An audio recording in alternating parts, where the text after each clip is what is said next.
Our third speaker is Dr. Elaine Hill from the University of Rochester, and she'll be presenting on Is There a New Normal in the Health System Utilization, describing and analyzing trends following the COVID-19 pandemic.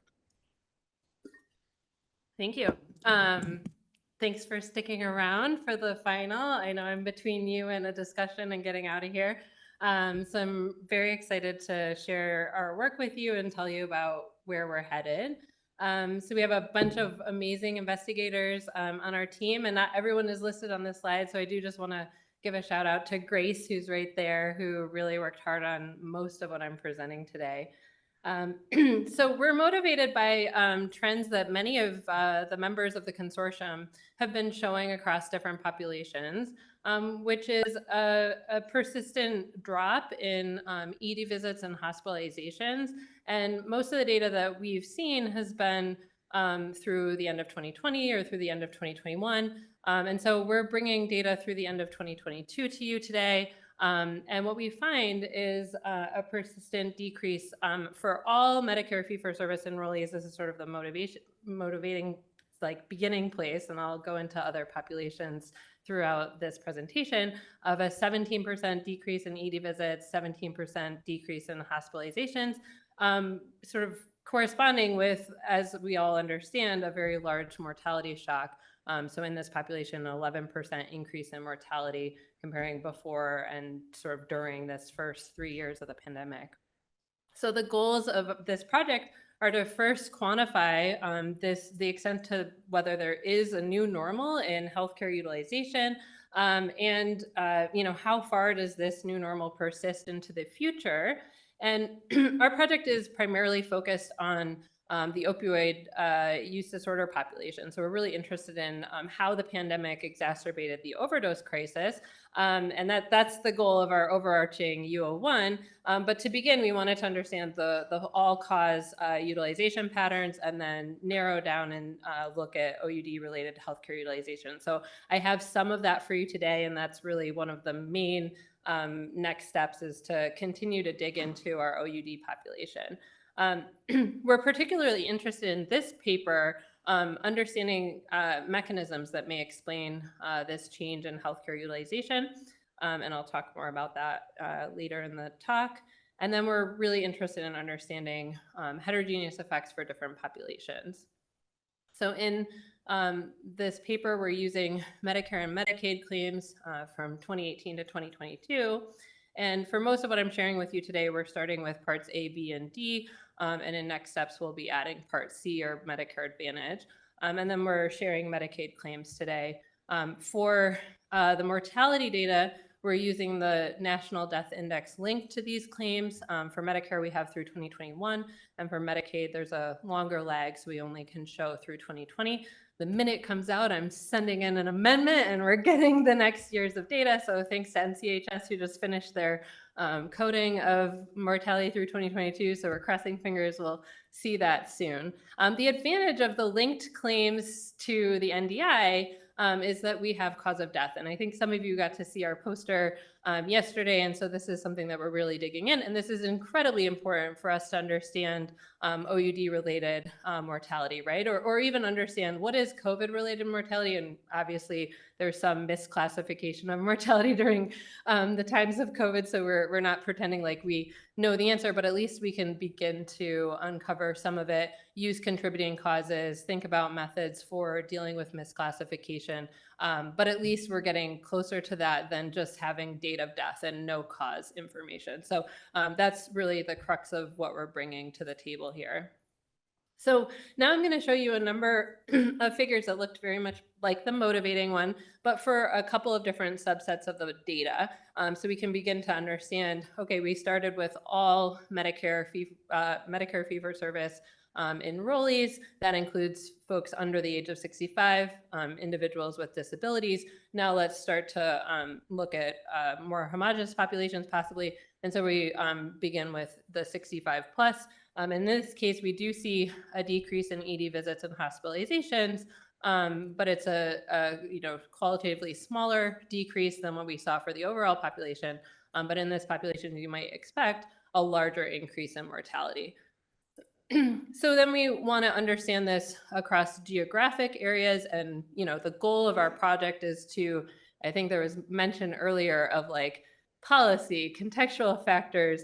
We want to do it all in ours, so we're going to be bringing that to the table here in the future. And so looking just beginning at sort of state level variation, we have each of these outcomes: ED visits, hospitalizations, and mortality. And there is some variation in terms of where most of the decreases in ED visits occurred versus most of the decreases in hospitalizations, and then again with respect to mortality. And so we think that there's quite a bit of interesting variation to begin to unpack here. And then, as promised, we're interested in OUD-related ED visits and hospitalizations. So when we look at all Medicare fee-for-service enrollees, again, this is the population that includes individuals with disabilities and are at higher risk of OUD and OUD-related mortality. We see reductions in ED visits and hospitalizations on the order of magnitude of 24 to 27%, with an increase in OUD-related mortality of 11%. However, when we limit to 65 plus, we end up seeing similar reductions, in the 20% range for ED visits and hospitalizations, but this population is at lower risk of OUD-related mortality. We see that before the pandemic and during the pandemic, and in fact, this is probably a not change. This is maybe a zero, where we need to put some statistical bounds on these percent changes here. And then we begin to look at Medicaid. And so here we're limiting to under 65 Medicaid enrollees.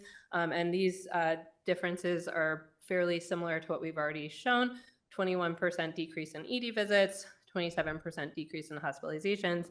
We only have that first year of mortality, so take that with a grain of salt, but a 3% increase here. So that was all descriptive. Where are we headed? We're really interested in understanding the mechanisms here.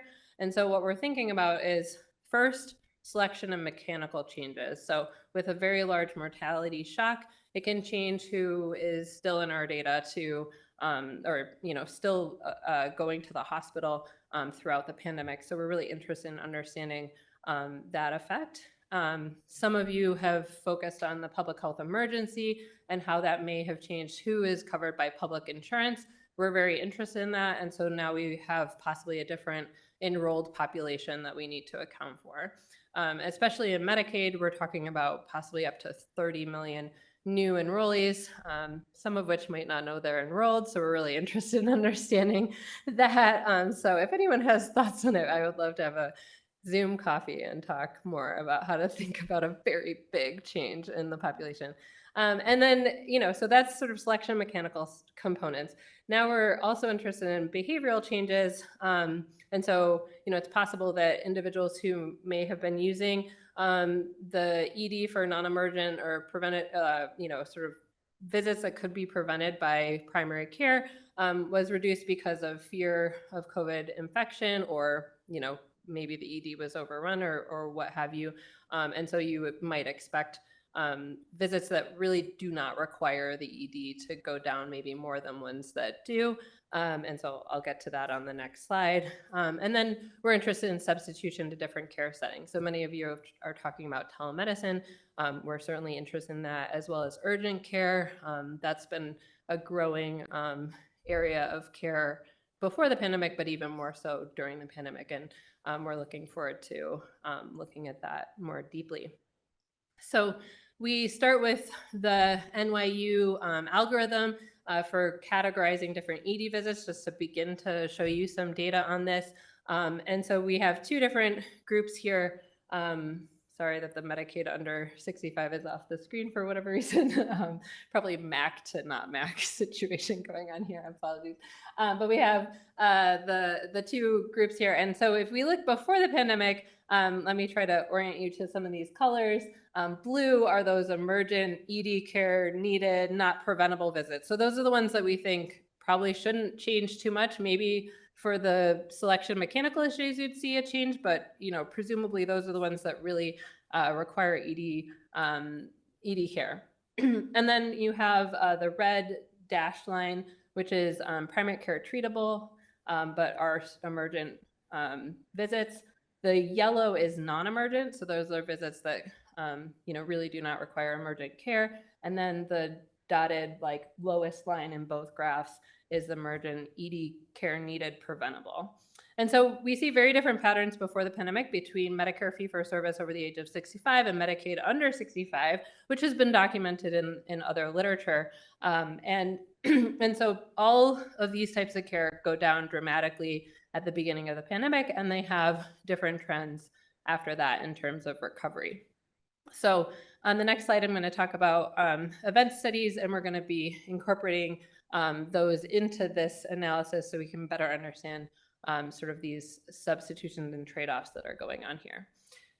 So for the event study framework, this is individual level aggregated to quarter. So number of visits in a quarter at the Benny level. And we include quarters for our event studies. Just this is RJ's comment about BRDC. We tried to do it at the monthly level and everything broke, so we have quarters. And we include some controls. We need to talk more about that later.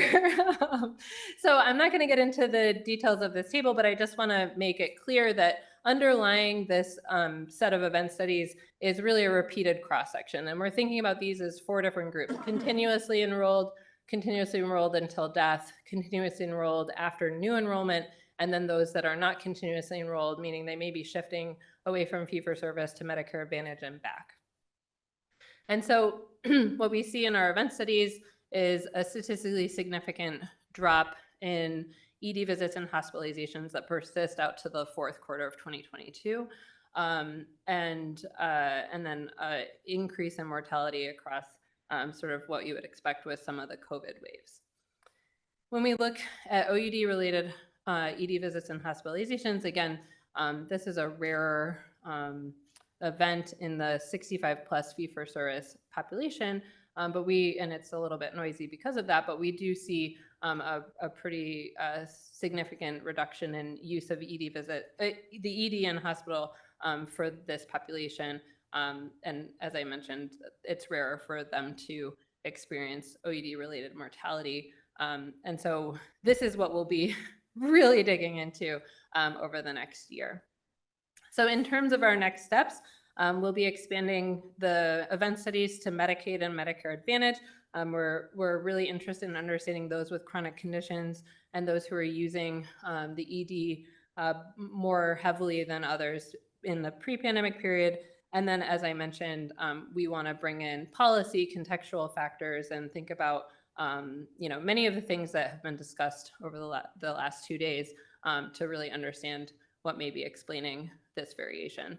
So to summarize, we see pretty large reductions in ED visits and hospitalizations that appear to have an upward trend back to pre-pandemic levels, but stay persistently below those levels. And it's particularly pronounced for our OUD folks. And so we're looking forward to sharing more about that in future meetings. So thank you.